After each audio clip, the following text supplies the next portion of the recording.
کاترمانو دوستانو ستړي مشئ زه غوټۍ یم.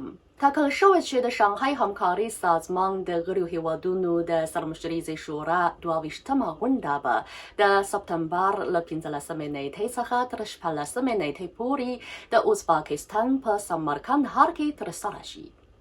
په دغه غونډه کې به د چین د دولت رئیس شي جین پینګ په شمول د اړوندو هیوادونو مشران ګډون ولري او دغه راز د چین د دولت رئیس شي جین پینګ به د قزاقستان او ازبکستان د ولسمشرانو په بڼه له یادو دوو هیوادونو څخه رسمي لیدنه وکړي.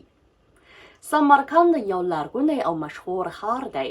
د ورېښمو د لرغونې لارې پر غاړه یو مهم تم ځای و او د ختیځ او لویدیځ ترمنځ د تګ راتګ یې د پول لور لوبولی دی. اوس دغه ښار هم د پخوا په شان د دوستۍ د پیوستون یو مهم ځای بلل کیږي. اوس راځئ په دې ویډیو کې د دغه ښار ښکلې منظرې وګورئ.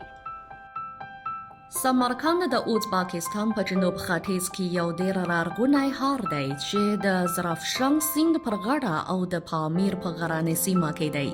دغه ښار له 14مې پېړۍ څخه تر 15مې پېړۍ پورې د تیموریانو د هېواد پلازمینه وه او د ورېښمو لرغونې لارې په اوږدو کې د بېلابېلو هېوادونو د سوداګرۍ کاروانونو به پرې تېرېدل. سمرقند د مختلفو کلتورونو او تمدنونو محوري سیمه هم وه.